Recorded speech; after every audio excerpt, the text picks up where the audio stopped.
Raise your voices, raise your glass high. Welcome to the Drink O'Clock Podcast. Let's dive.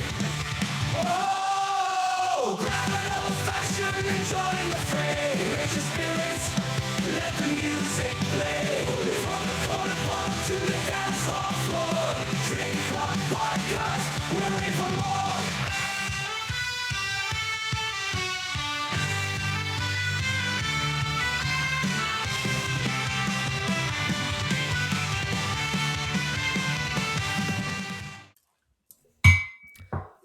We are finally live.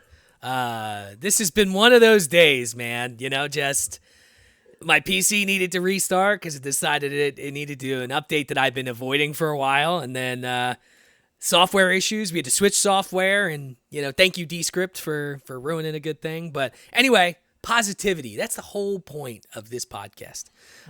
Drink O'Clock Podcast. I'm your host, Rob Valincius. And I have the absolute pleasure of having with me Nicholas Adkins. Now, Nick, can I call you Nick? Yeah, absolutely. All right. Nick, you're the founder of pinksocks.life, Inc. You also recently wrote a book, right? Pink Socks, How a Pair of Socks Became a Symbol of Love and Connection. And he's got it right on the screen for you people watching on YouTube. Welcome to the show, brother. Look at that. It's love more, fear less. Rob, hey, brother, it's good to see you. Thank you for having me on your show and letting me share the pink sock story with your audience. So it's and hey, I'm kind of grateful we had the hiccups in the beginning because it gave us a real reason to go get a drink. So cheers. True. Yeah. Cheers. Salute. So the way we like to start the pod, and I think it's important, right? Well, one, we're gonna have to eventually talk about that sick beard you got. Hey. But for starters, let's talk background here. All right. Talk to me a little bit about growing up. What was it like for you? You could tell us kind of, where, if you want. And lead me up to the point where, we get to the pink sock story, but don't go into it yet because I want to spend a little time on that. All right. Well, hey, listen, your beard, all you got to do to get to this point is be lazy. All this is lazy. If you'll stop cutting that thing, it will grow. You know what though? I need to train it. Mine does this, so I look like a hobo. I need to train it. I have beard oils and the comb and stuff. All the stuff. I gotta commit. I guess I got a beard commitment phobe in me. I don't know. Oh, I cut mine about twice a year. So I'll take about that much off every 6 months. And I have this recurring nightmare through the years. Well, I'll wake up and in the nightmare, I've cut my beard off. I've shaved. And the first thing I do when I wake up is I grab my face and oh God, it's still here. Thank you. You're like, oh, all right. It was just a dream. Yeah, I've gone all Sid Barrett, shaved my eyebrows. I'm like, oh God, what have I done? So, That's funny. That's great. So I live in Portland, Oregon, and I grew up in Tennessee. I was born and raised in Memphis, just behind Graceland. My mom was a friend of Elvis's stepmother, Dee Presley. And so it's kind of wild, being 1970 and riding my little Schwinn with the banana seat bike and the chopper forks up and down the driveway at Graceland. So, that is so cool. Yeah, my mom is a huge, huge Elvis fan. She actually has an Elvis room, she's my mom's a yard sailor and a thrift shopper. Oh, nice. And she's got some of the craziest shit that she's got an Elvis lamp, Elvis dolls, you name it. She got it. And, her birthday is the day that, Elvis died, August 16th. Yeah. So, we mourn that, but also celebrate at the same time every year. So I want to take her to Graceland. You should listen, but when I was a kid, when he died, the land across from Graceland used to be just a big field. Now it's souvenir shops and all kinds of stuff, but it used to be just an empty field across the street. They had a little stream ditch, running across the middle of it, and we used to take our bikes and play like we were Evil Knievel and build plywood ramps and jump over this ditch. And I was doing that one day, and all of a sudden, the traffic going in both directions in front of Graceland on Elvis Presley Boulevard, right in front of his house, stopped. People were just stopping in the middle of the street, getting out of their cars and walking up to the gate. And I was like, that's odd. So I pedal my, I think it was a Huffy. I pedal my Huffy as fast as that thing would go. And I came sliding into the garage, all Starsky and Hutch, come running in the back door. And there's my mom standing in the living room in front of the big giant console television, crying with her mascara running down her eyes. And she looks at me and she goes, "Oh, baby, Elvis is dead." Oh no. Yeah. So it's anyway. a day. I know my mom is it's on the list. I want to take her out there one of these days. Yeah. Memphis, great town, good barbecue, lots of good people, good Southern hospitality. And then I spent most of my adult life in Nashville, where I was a healthcare executive, a suit and tie guy. So I didn't look like this at all. It was custom suits, cufflinks. I was that guy. Did not have this. And I work in the Medicare world now. That's where I'm in. So yeah. So I was the COO of a national healthcare company based in Nashville, operated in 37 states, and we did a lot of billing. So we were a practice management software company and medical billing. So very different world. Yep. And so in 2010, I went to this thing called Burning Man for my first time. Burning Man's okay.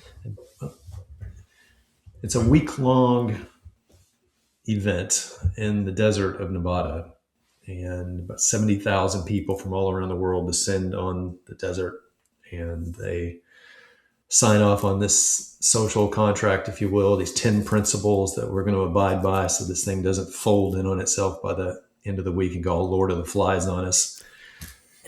And so 2010 was my first time to go. And at that time in Nashville, when I was the suit and tie guy, we were trying to decide what to do with the company, whether we wanted to sell it, whether we wanted to merge with another company, whether we wanted to take on some more debt, build out some things.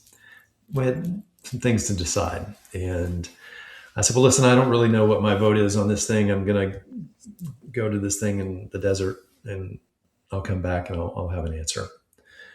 So off to Burning Man I went and came back, and now I'm in the boardroom. I came back, I was in blue jeans and a t-shirt and Tevas, and I hadn't shaved.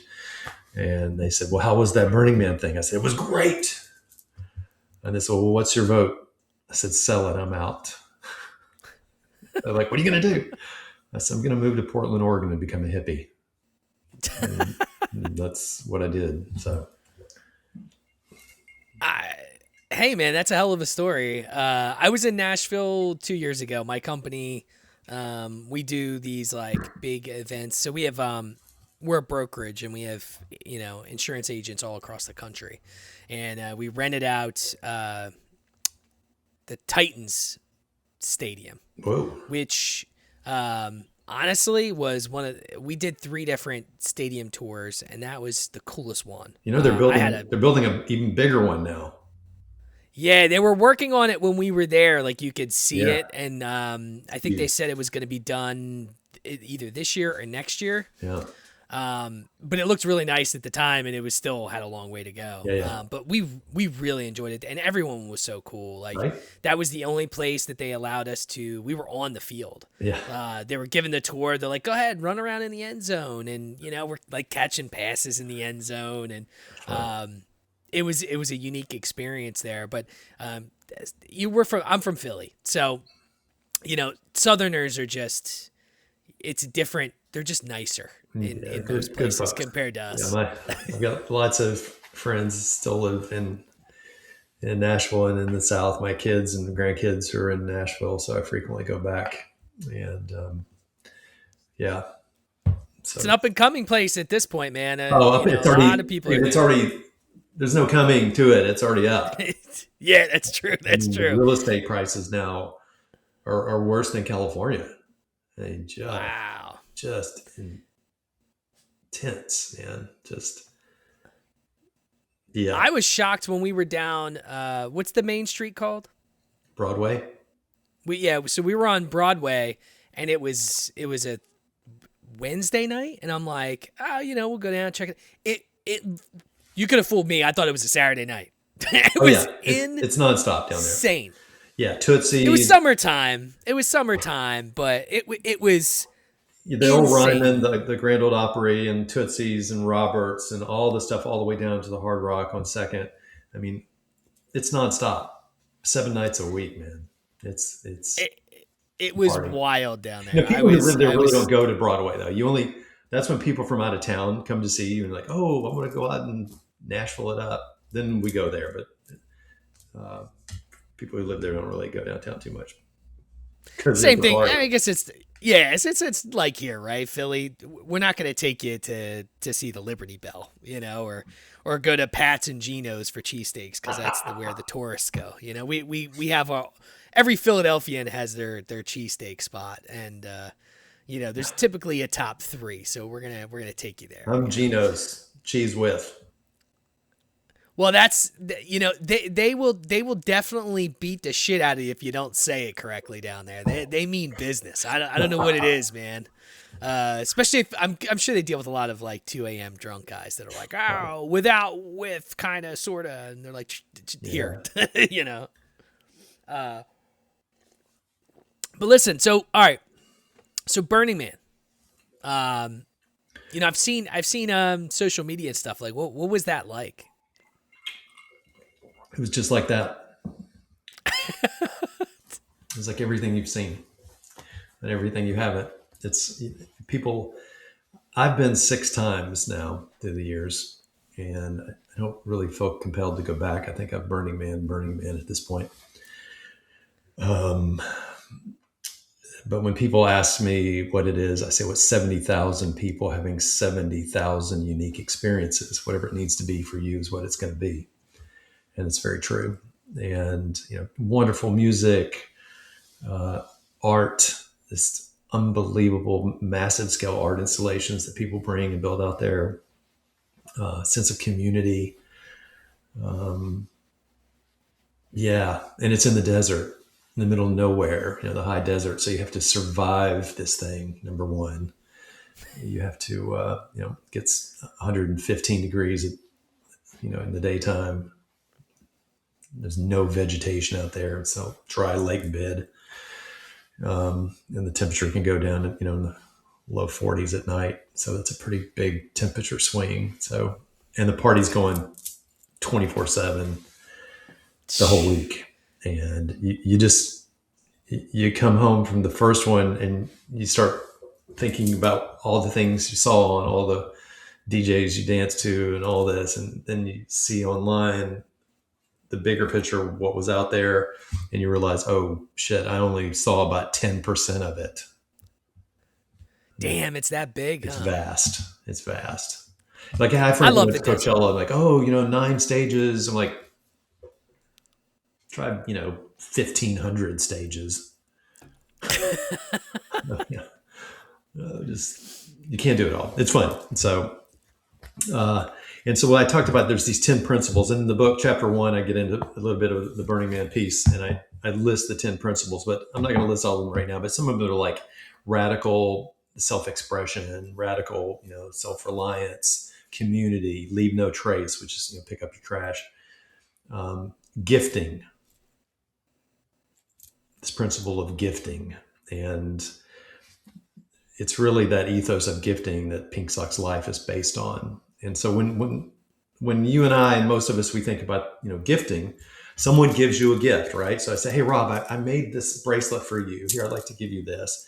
And I give this, and you feel compelled to give me something back, right? Like there has to be some quid pro quo. There has to be this reciprocity. It's like a knee-jerk reaction that we have to, oh, you gave me something, I got to give you something back.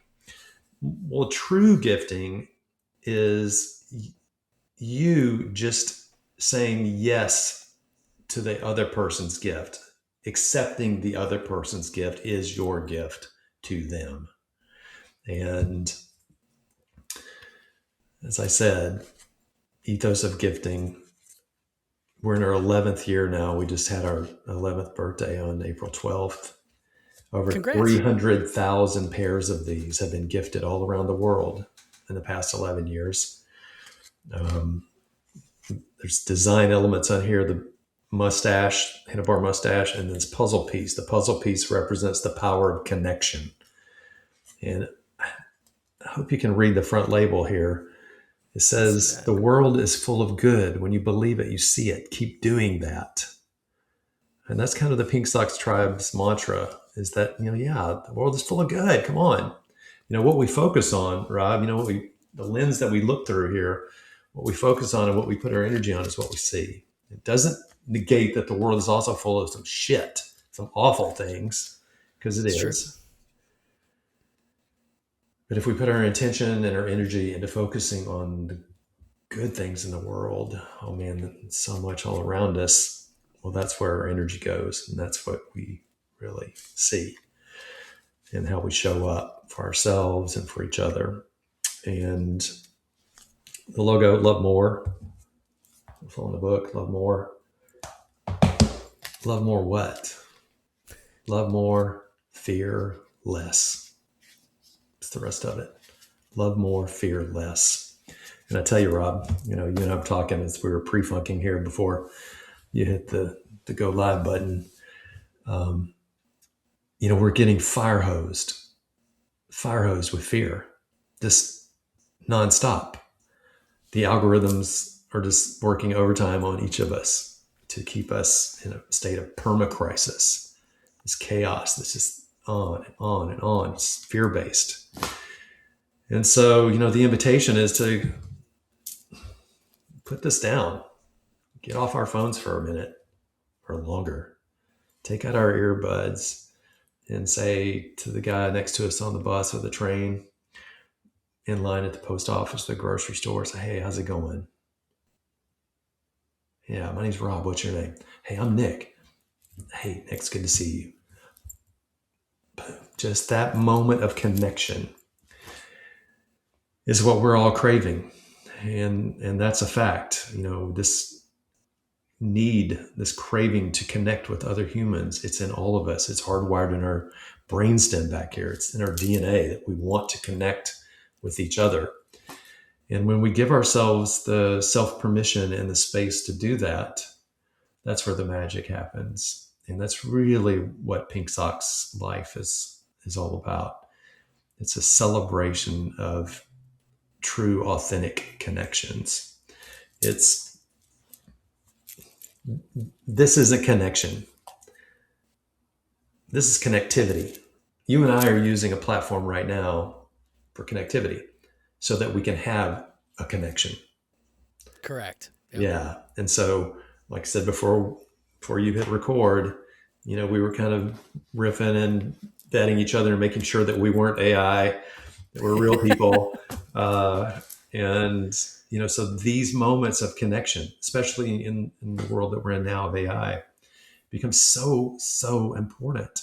And so we can't miss each one of those opportunities to connect with someone.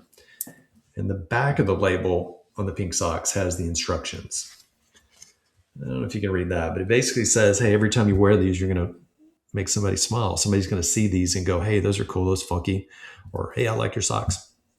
That's the universe tapping you on the shoulder saying, stop what you're doing, get off your phone, stay on the bus and at the stop, and connect. Don't miss each one of those opportunities to connect with someone, because you're going to have them throughout the day, whether they see your pink socks or they see your sticker, or maybe you're wearing one of our hoodies or a t-shirt or whatever.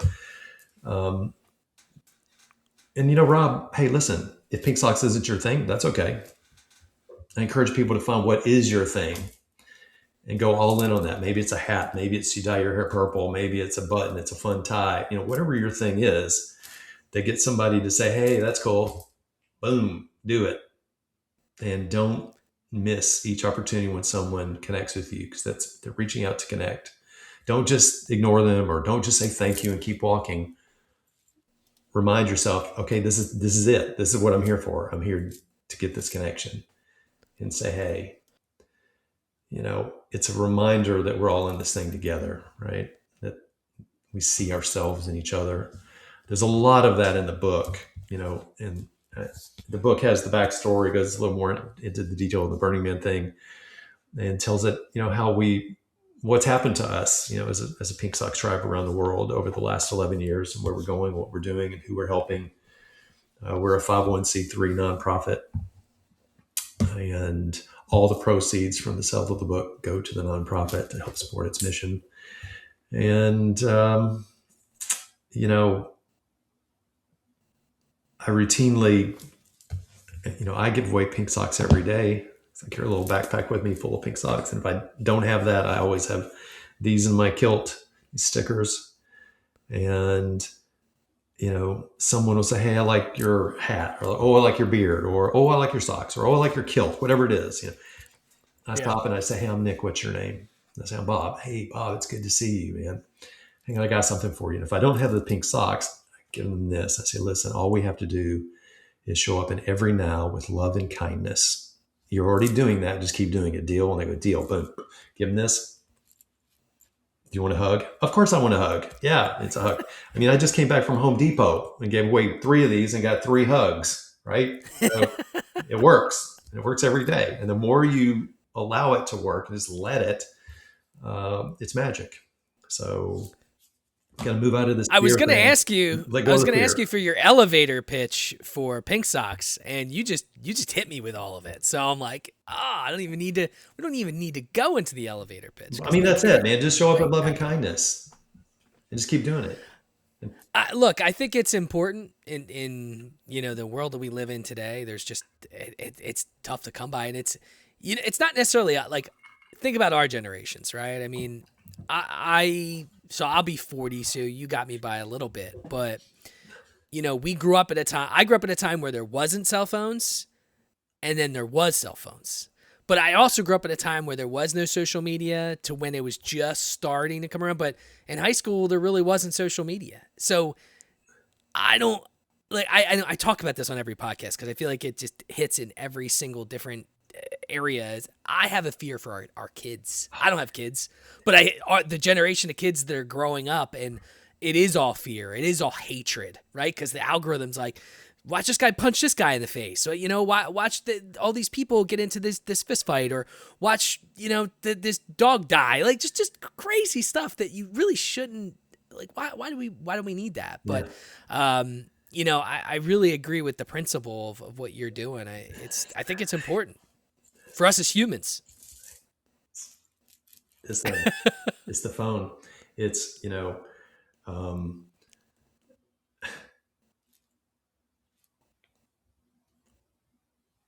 I've seen probably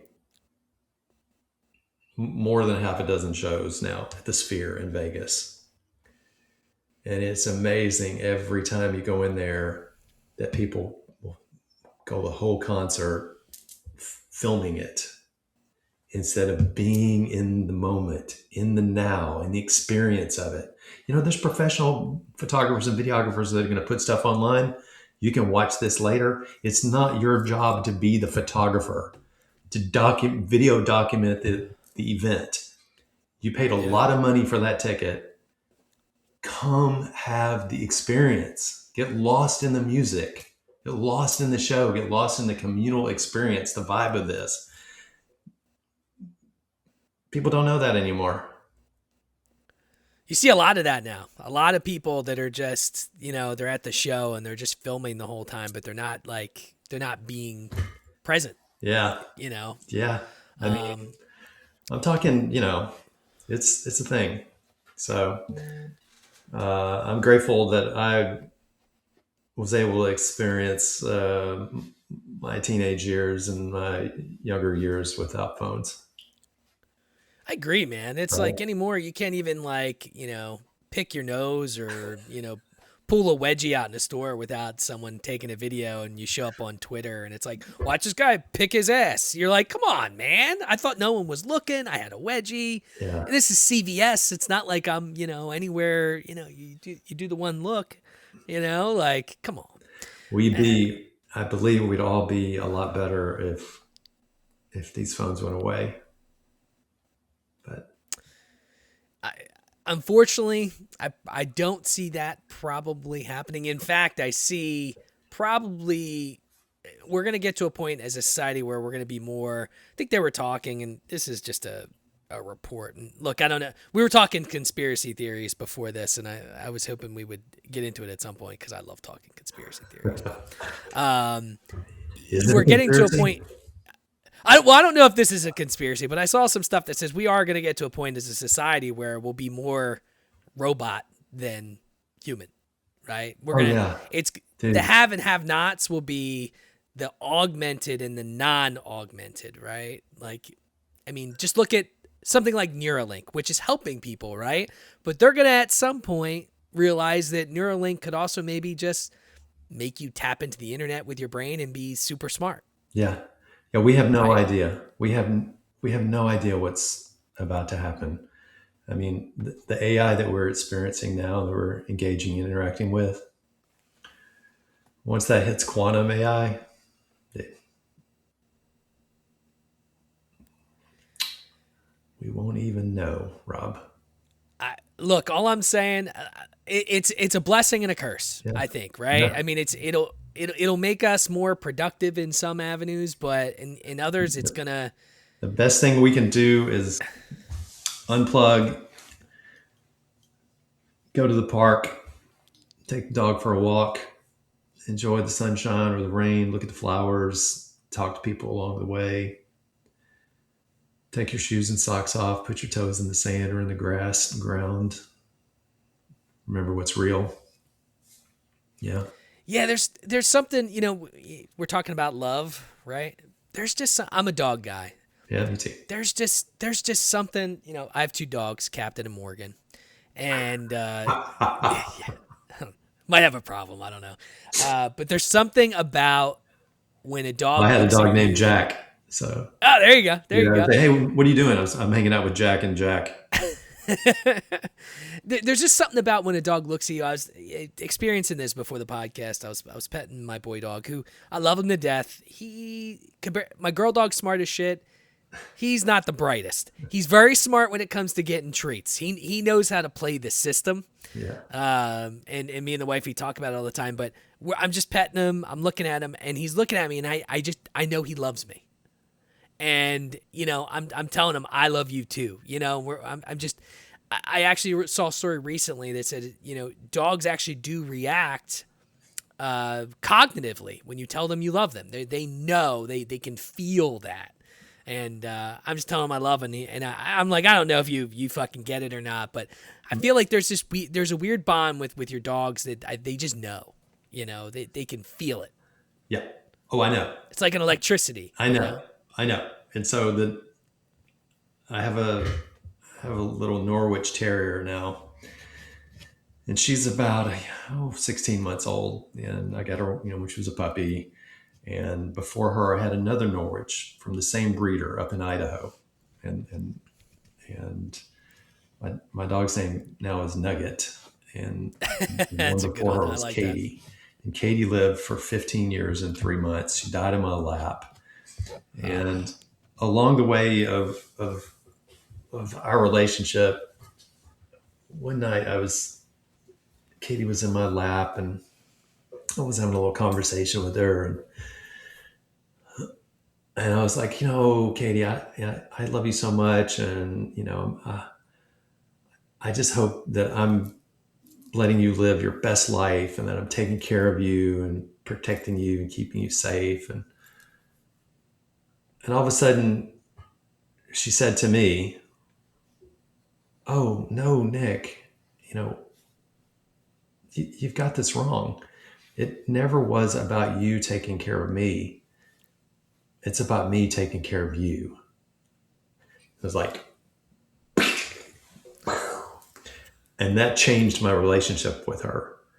Like I was like, oh wow, she really, and even Nugget now, I understand the relationship. These little fur babies of ours, they're not pets, and yes, we love them and take care of them and keep them safe. But what they're really doing is they're our guardians of the galaxy. Yeah, I feel that. you're, Captain and Morgan, is that right? Captain and Morgan, yeah. So Captain and Morgan are your little guardians of the galaxy. They're around your orbit to keep you safe, to keep you loved, and you just show that back to them. You just mirror it with each other. But they came into your life to keep you safe and loved. Yeah, I have two. So they're Brussels Griffins. I don't know if you've ever seen that, but they. Do you watch TV at all? No, I don't have a TV. There was a commercial back in the day that Samsung did. It was a Super Bowl commercial, I think. But it was a dog gets adopted, and he looked like Chewbacca. Oh, great. That's what my dogs look like. They look like either Chewbacca or an Ewok. It depends. Okay, so they get super furry. So Nugget looks like an Ewok. Hang on. Let me just see here. I'll show you. That's, in fact, yeah. I often say she looks. People. Oh, she looks like an Ewok. Yeah, we call them our bearded babies because they have beards. They're beard dogs. Well, here's a great old picture of Katie. Yeah, but look. Oh shit! Yeah, definitely. Right. Those guys are so cute. Wow. And she doesn't shed, right? So she's hyperallergenic and does not shed. It just grows like hair. It's crazy. She's like a little teddy bear. When I had a chocolate lab before I had Katie, and his name was Jack. And I also got him when he was a puppy, 8 weeks old. He made it to a little over 13. And so when I switched to a small dog, to Katie, I told my kids, I called them up, I said, listen, those old guys that they get a little dog and they carry the little dog everywhere they go? Dad's that guy now. We have here, if you can see this, this is a bit of an old picture, but Morgan's the smaller one, Captain's the guy with the kind of the black. And are they related? That's after. Yeah, so Morgan is his older sister. So she's was in a litter a year before him. And we got Morgan, so we met Morgan when she was like 6 weeks old. So I found this breeder. The wifey found this breed on Instagram, and then we fell in love with them. And I'm like, I'm a big Star Wars guy. Yeah. That's like my thing. So I'm like, all right, well, let's get one. We talked about getting a dog. So I found this breeder. She's about an hour away from us. And the cool thing about Philly, I don't know how Nashville is, but the cool thing about Philly is you can go I could go 20 or 30 minutes away and I hit Center City, Philadelphia, right? People everywhere. I go an hour in the opposite direction and it's Amish. So you have this like Pink Sox friends in Philly and around Philly. Over in Pittsburgh, in between. Exactly. Pittsburgh's close to it. It's the same thing, right? Yeah. So I found this breeder, and she was kind of up in the middle of nowhere. She had a farm, and I think I chose her because she talked about she gets her puppies familiar with other dogs and other just living things, horses and donkeys and stuff. And I'm like, well, that's the type of dog I would want. I want something that's used to other things, right? So we went up the first time. We met Morgan. She was 6 weeks old, and I wanted the smallest one of the litter. She was the smallest, but damn, I'll tell you, she was a fierce little girl, but she's so smart, and she's super intelligent, and just she'll let us know if she's not happy, and she knows how to piss me off, and. Captain was a year later, same thing. We met him at 6 weeks. And I said, I want the biggest, chubbiest guy in the litter. And this guy comes out, just eats away. I'm like, that's the one right there. We want him. And you know what, dude? They're the nicest dogs outside of to each other, because sometimes they'll beat the shit out of each other. But they're just playing. But they're the nicest dogs on the planet. They would never hurt a fly. Yeah. Morgan's nipped at me a little bit when she was a baby. We nipped that in the butt, pretty quickly, because she's one of those. She thinks she's an alpha. Like she's outside, she's rubbing her paws, making sure everyone smells her scent, type shit. And but nicest dogs on the planet. I'm really happy that we went with the breeder we did, because they would never hurt a fly. Like, we take them anywhere. They love every dog. They love every Yeah, that's person, good. and they just, you That's know, not you do, like, negative. I take. I take her for a walk every day in the park down here, and she wants to say hi to all the dogs. You know, and so many Yep. people are trying to train their dogs to heel and to walk beside them. I'm like, Nugget, that dog doesn't want to say hi to you. It's trying to learn to walk without saying hi. You know, like, Oh yeah, and that was just, see, that's the nice thing too, is when you get them young, like when you get them a puppy. And look, I'm all about adopting too. You know, there's nothing wrong with adoption. yeah, I like to have a little baby that, you know, I can bestow upon them what I want them to do, how I want them to do it. And you know, it's the same thing. It's your mantra, right? Spread the love. And if you man. pour love into the dogs, you know, that's what you're going to get back, and that's how they're going to react to the world. Yeah. You know, it's not going to be apprehensive and scary. Now, some breeds you can't really help it with. You know, sometimes it's in their DNA, but you could do your best to do whatever you can to make sure that they just love everybody. And Yeah. it's one thing I'm proud of with our dogs. You know, Morgan, she just turned 10, and Captain just turned 9. They don't really. They don't look like attack dogs. So No, not at all. But you know what? Sometimes the little dogs, they have that Napoleon complex, right? Where they, you know, they need to make sure Chihuahua. people know. My dogs don't give a shit. They're just all over the. Oh yeah, Chihuahua, the evil dog, whatever you want to call the devil dog. People like to call him. We like all dogs here. The big, small, medium, whatever. We're big fans of just all dogs. But yeah, so talk to me about your hotel coffee moment in San Fran. You know, I know that was oh yeah. you know, So a big moment for you. have you read the book? I have not read the book. Okay, you got that off the website. I got it off the website. Way to go. Now, if it's in your book, you don't have to go into vast amounts of detail. We want people to buy your book. Yeah, we do want you to buy the book. Absolutely. You know, it's a collection of heartspeak, a reminder to get out of your head and move back into your heart space, which already knows the answers and knows the way. But yeah, so when, you know, I moved out here, I was doing a great job of being a hippie for a few years. And then I got involved as a co-founder in a tech startup here.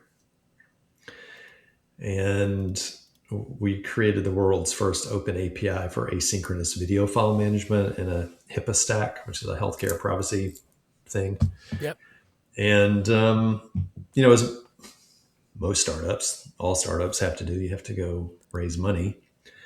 And the best place to raise money is down outside of San Francisco.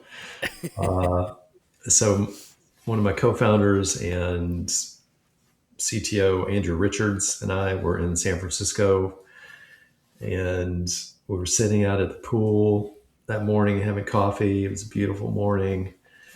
The Phoenix Hotel, which is a classic old motel that's down in it's not the Haight, it's in I'm having a brain cramp.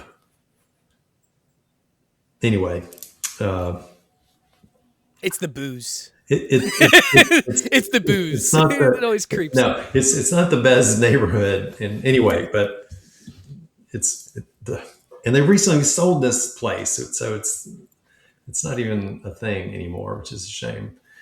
But at the Phoenix, and so we're sitting at the Phoenix, and there's this couple, you know, sitting next to us out by the pool, older couple, and you know, I had on.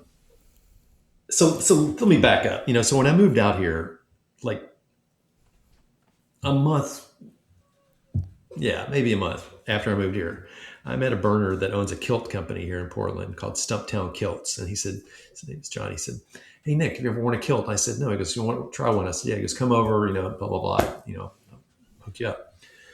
That was June of 2012. That was the last time I wore pants. So I only wear kilts and I only wear their brand. Yeah, That is awesome. day one of wearing a kilt, Rob, I discovered you have to wear fun socks. You can't be that geek in the Bermuda shorts with the knee-high dress black socks. You can't be that guy. So I went and bought all the fun, funky socks I could find. T-Rexes, pugs, tacos, corgis, Sasquatch, unicorns, rainbows, you name it. That's the way to do it. Yeah. So I had all these fun socks that were, kilt. And that day at the Phoenix, I was actually wearing some robot monkey socks, little monkey head with a kind of a robot hat on, and those socks were actually yellow. They weren't pink. They were kind of yellow with a red band at the top. Their knee highs. Anyway, so this older couple next to us, they're from Israel, and they're retired, and the guy's name was Shlomo, and Shlomo loved these robot monkey socks. And I was like, his smile was infectious, and it's just so.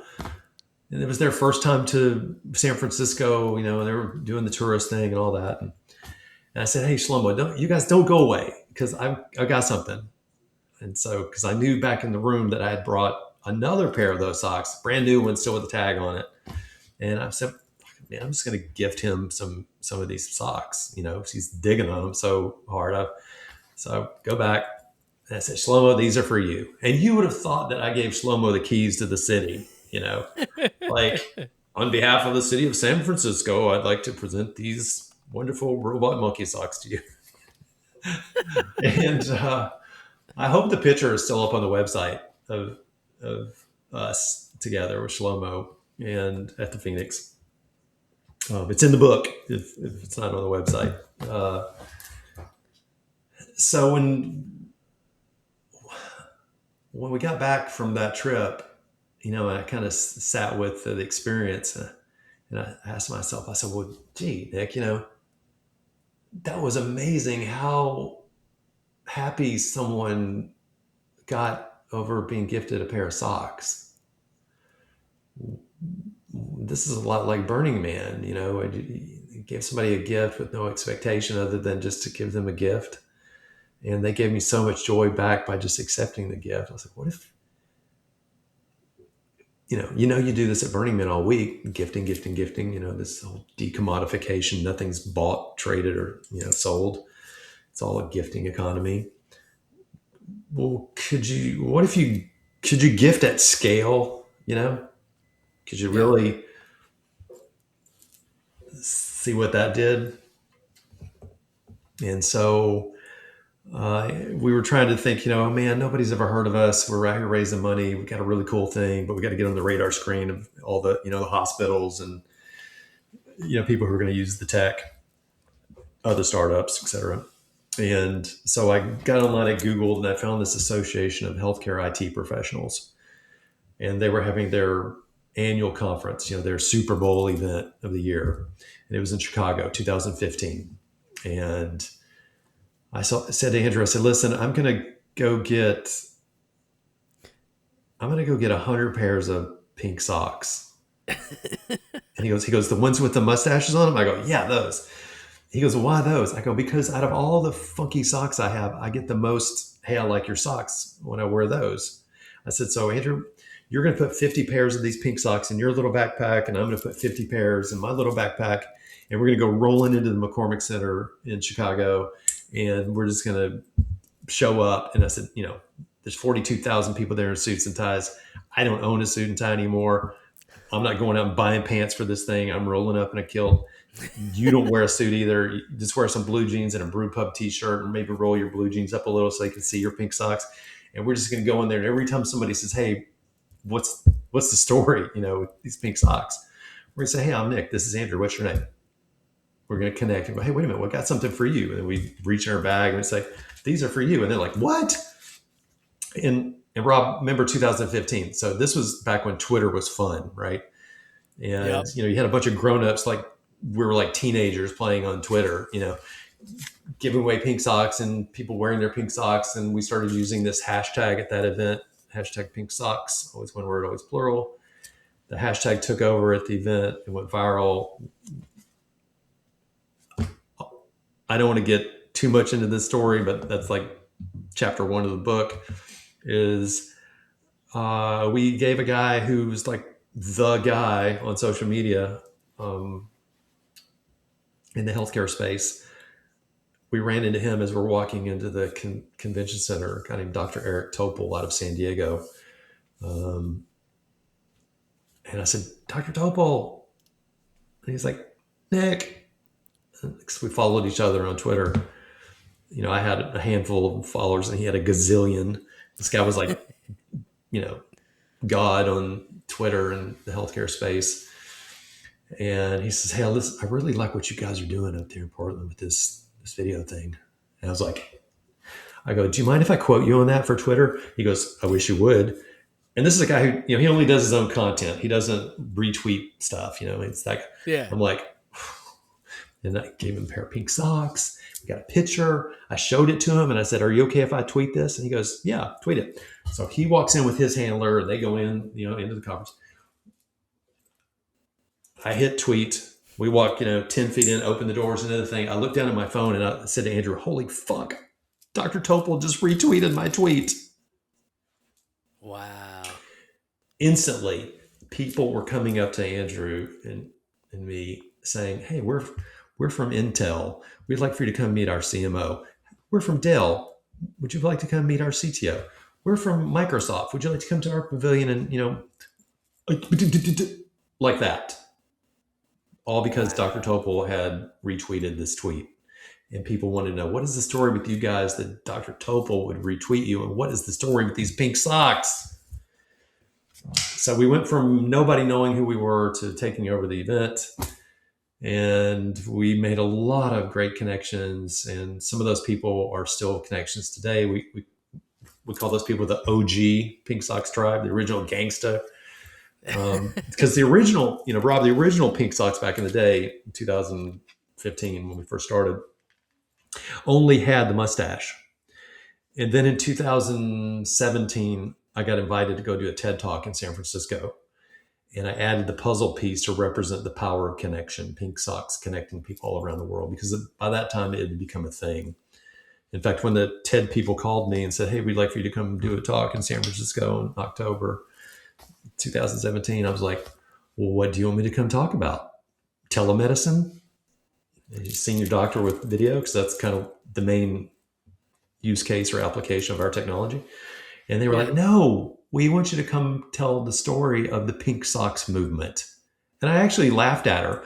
I was like, what? There's no movement. It's just a bunch of happy, smiley people gifting each other pink socks, playing on Twitter, having fun, making new connections. And, and she goes, no, it's a movement. And we want you to come tell the story because we believe it's a story worth sharing. And I was like, I'm in. And yeah, and it's really never looked back after that. And again, it's built on this ethos of gifting that somebody's, once upon a time you met someone and they gifted you these pink socks. And it's just a token, a reminder that, yeah, I was in Vegas or I was in Nashville or, I was in the airport in Denver and I was sitting by this guy, he had these pink socks and I commented. And next thing you know, he reached in his bag and he gave me some. And wow. And then I looked it up and I was like, oh my goodness, they're everywhere. And oh, look at all this they're doing. And, we're helping other nonprofits and now we're helping schools. There's 2 chapters in the book. I really, I don't want to spoil that story, but there's 2 chapters how we got involved with schools. A first grade teacher in El Paso, Texas, Celine Blancas, is the one who really started all that. There's a little bit about that on the website. But yeah, we're helping teachers pre-K all the way through high school teach kids what they call the social emotional learning curriculum, teaching kids about kindness, empathy, connection, compassion, cooperation, anti-bullying, all the things that grow good humans for the world. And so now we're, I think 34 schools in 9 different states. We have a Pink Sock school outside of Philly in Rochford, Upper Rochford, UPE, it's the school district, an elementary school there. and Royersford? Royersford outside of Philly. Yeah, I grew up in that area. Yeah. Yeah, I grew up King of Prussia, Bluebell, yeah, Yeah. Collegeville, that whole area. That's my mom lives in Norristown, so it's Yeah. right down from Royersford. Oh yeah. Yeah. I've actually been to that school a couple of times. Beautiful country out there, farmland, rolling hills. There's a fourth grade teacher there, Brian Akins. He's the one that invited us to that school and got Pink Socks involved at his school. Super cool dude, teaching fourth graders Zen meditation, That's cool. right? How to ground themselves, how to, stay regulated, do See, that's the type of shit that breath they work. need to teach. Right. Not the Well, they're doing it like, at Royersford, bro. like not fucking. I cannot tell you. I'll be 40 in my adult life where I used trigonometry to solve a real world problem, or algebra. I mean, Right. algebra maybe not like these are the things they need. They need to be Yeah. teaching you to be more Self-regulation. wise with your money. Be Yeah. kind, regulation, and be grounded. Yeah. I couldn't agree more. Yeah. In fact, he just published a book that is for other school teachers called Chill Skills. That's basically sharing his curriculum with other schools around the country. Brian Akins, Aikens, Brian, Brien, in Royersford, Upper Royersford Elementary, UPE. So shout out to him. That's shout out to you, Brian. That's really what we need to do because I gotta tell you, man, some of these kids they grew up with an iPad, and they're not learning much from a connection standpoint. The iPad. Throw this thing out. Yeah. Um, So yeah, man. So the world is full of good. It's all around us, right? It's around you. It's in Philly. It's out of Royersford. It's everywhere. So don't be fooled by the algorithms and media and the news and all the fire hose of negative stuff. That's so much good all around. People doing great things.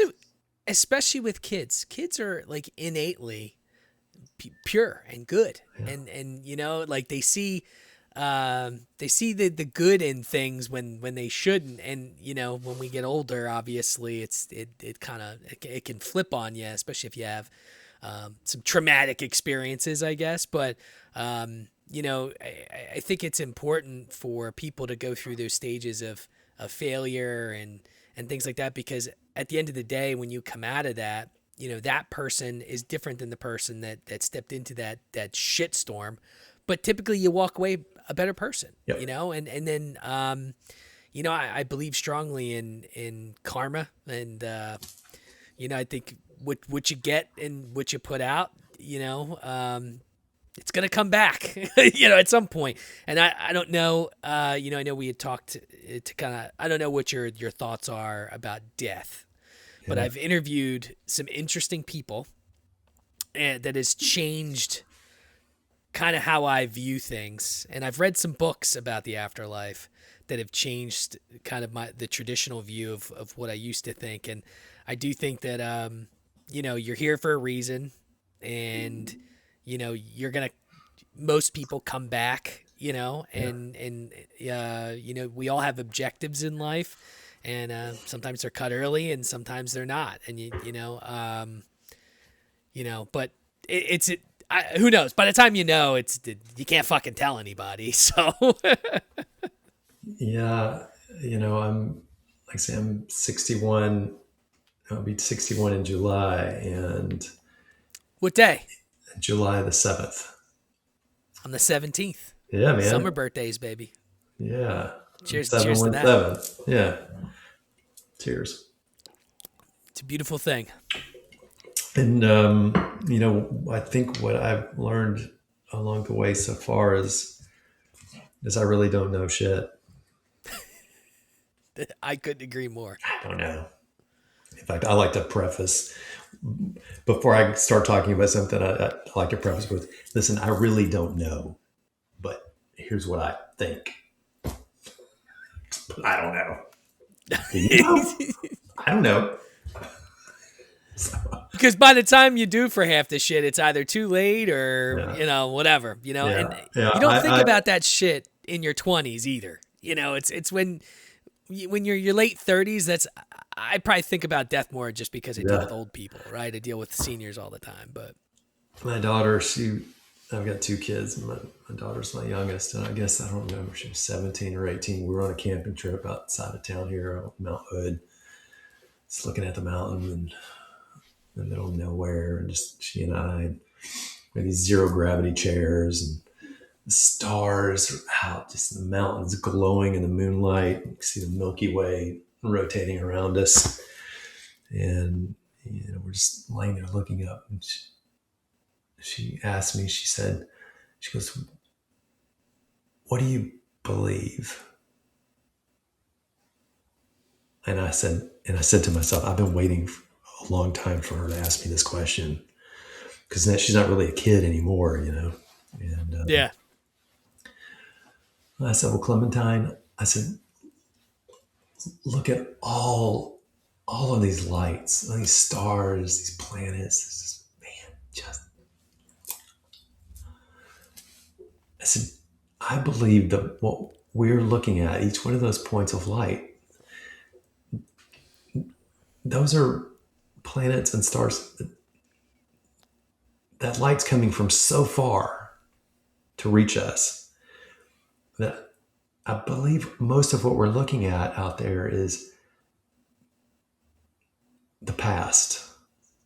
We're looking at things that have already died, but to us, they seem very vibrant and bright and alive. But by the time this has reached us, those things are already gone. And I believe our life's a lot like that. I believe that what we're experiencing as our now, as our life, is something that's really, it's already happened. Because if you're out there in space looking at our little light, our little pinprick of light in the night sky, they're also looking at something that died a long time ago. So I believe that what we're experiencing is now something we're just catching up with in each moment, but it's really already happened. And so now all we I have like to that. do is make an intentional choice of how we show up with that in each now. And it is a choice, and it is intention, and it is a meditation. It is a practice to show up with love and kindness, and to let go of fear. Rob, love and fear, they coexist in every now. They're always there. We have to choose what we want to focus on, what we put our energy into. And the more we focus and put our energy into love, the less loud fear is in our heads and our lives. And the understanding that we're all in this thing together, that, and like I said, we're over 300,000 pairs of pink socks. And that doesn't include a gazillion number of stickers, hats, t-shirts. There's been ties along the way, jewelry, hoodies. There's no telling. There's really no true accounting of how many people have some pink socks gear. It's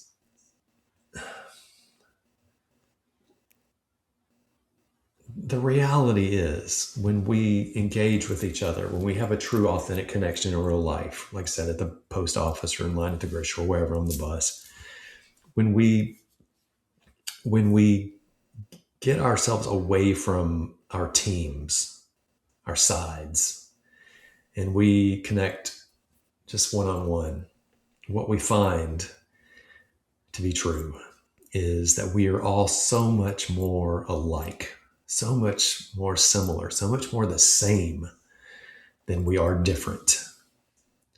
And that's a universal thing around the world, that when we get,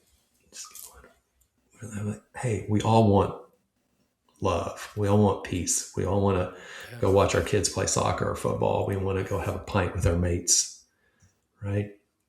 These things we all want. And so that message of showing up with love and kindness, and loving more and fearing less, and not missing true, authentic connections,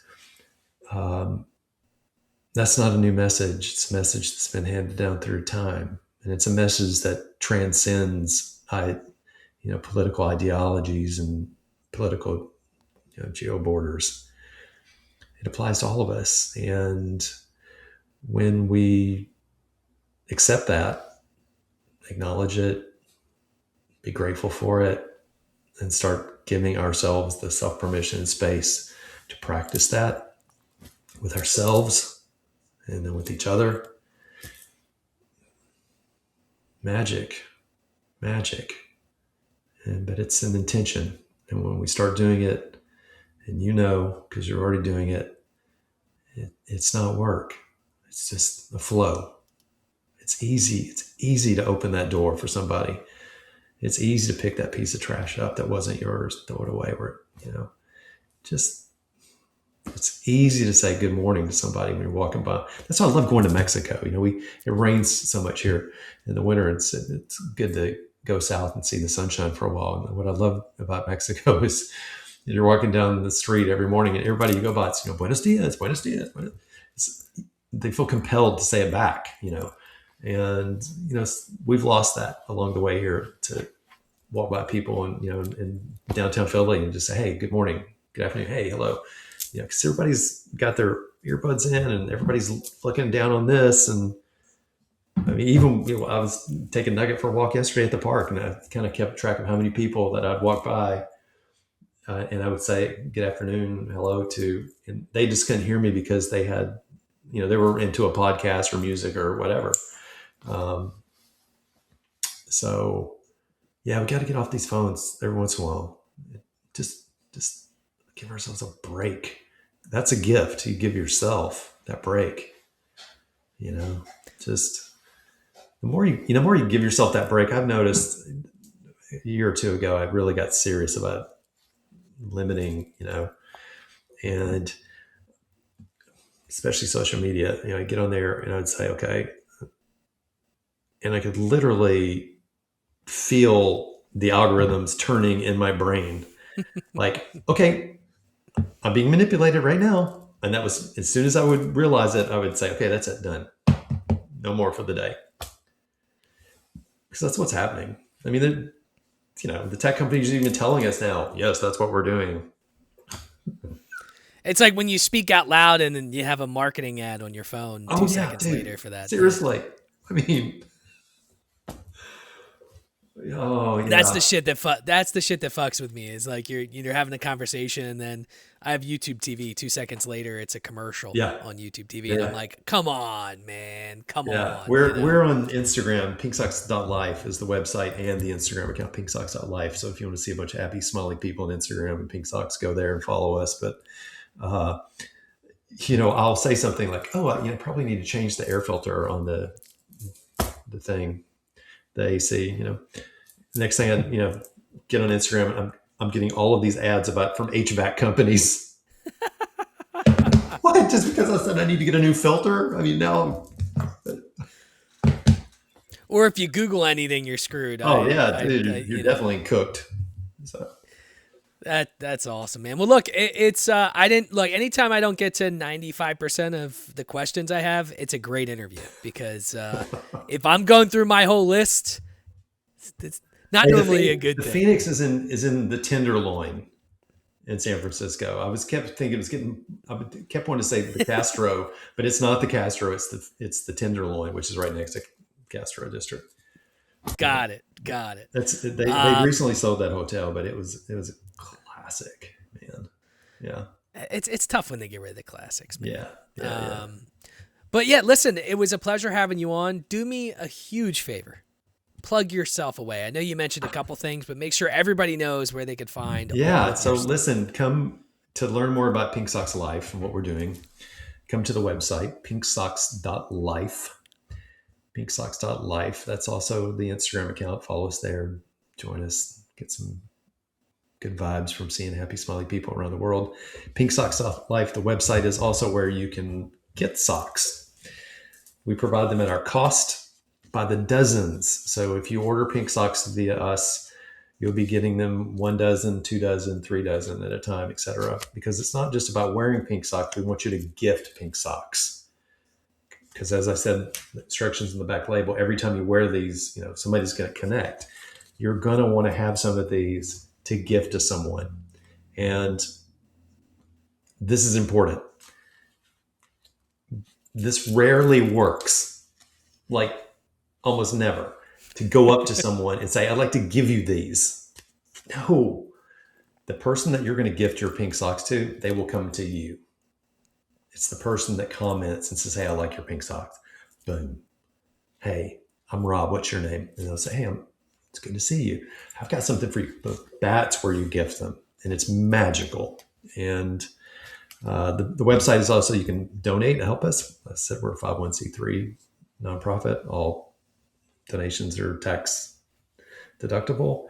It's also where you can find the book. And there's a link on the website, on the homepage. You can't miss it. Talks about the book, shows you how to get the book, and all the proceeds go back to the nonprofit to help us support our mission about spreading love and kindness around the world. So we're grateful for you, Rob, because you're helping us right now. We're grateful for your audience. So Hell yeah, thank man. you. Any way we can spread the word. Now, I'm an audiobook guy. Yeah, Rob, I tell you. So the book is on Amazon in hardback and paperback, and it was also on the Kindle version, not the audio version, but the Kindle version, the electric version. And we had to take that down, the electric version, because Jeff Bezos did this weird thing recently where there was no royalties on the ebook, the Kindle version. It went from, having a royalty to about 40 cents because everybody that signed up for like Kindle Prime or whatever got unlimited e-versions. So wow. I'm like, wait, you're just giving away our book now. And so I'm supposed to record an audio version. And that whole Kindle ebook debacle is I've kind of stepped back and go, well, it's unclear whether I want to do that because, again, if he's just giving it away to Prime subscribers, it's not helping us as a nonprofit. And the other thing that's nice about the book, Rob, is there are QR codes throughout the book. And everywhere you see a QR code, you can go further down the story, further down the rabbit hole of that chapter. Like maybe it's hearing that, I may be sharing a story of Heartspeak about a person. And if you want to see the story in their words, you go down that QR code. Or like we've got, 5 astronauts now that have pink socks. So if you see a picture of one of the astronauts, you want to go see the original post on their Instagram account, QR code it, and it takes you to their page. Stuff like that. It's fun. So having a physical book is a nice interactive piece. And also, as Pink Socks has grown through these years on this ethos of gifting, people gifting each other pink socks, we're also encouraging people to gift the book, right? So get a book or two and read it. If it speaks to your heart, keep one with you. And the next time you have a really cool, authentic connection with someone and you've gifted them their pink socks or given them a sticker and got the hug, say, hey, listen, I got this book for you. And if it speaks to your heart, go get a copy for you to keep. Give this one away. Just pass it on to the next person like I just gifted you this one. And that's how it's going. And it seems to be working. So I'm grateful. That's awesome, man. Yeah. Well, look, pleasure having you on. My podcast is Drink O'Clock Pod. Anywhere you listen to podcasts, Drink O'Clock Podcast. Anywhere that exists, it should be there, hopefully. And, this episode will be up soon, man. So thank you. I know we had a lot of tech issues, but it was a pleasure having you on, and I really appreciate you hanging out today. I know you're a busy guy. Yeah, listen, the next time we have a Pink Socks meetup in Philly, I want to make sure I reach back to you so you can show up and meet some really cool people in their Pink Socks in Philly. And it's no business talk. We always pick an OG dive bar. And we go drinking, and it's a bunch of happy, smiley people who like to give hugs, and you'll meet some new friends for sure. Yeah, Abso-freaking-lutely. You count me in. Yeah, brother. Thanks, man. You have a great night. Thank you. Great.